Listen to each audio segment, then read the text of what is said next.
Afternoon, P-Safety Heavy Equipment repairs once again. 320 DL excavator. Problem with this machine is a no start problem.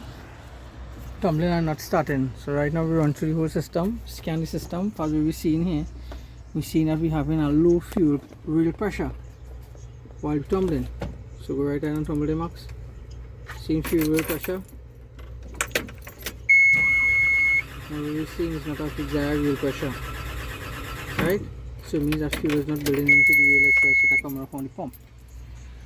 So here we're going to take troubleshoot steps to see exactly what's going on.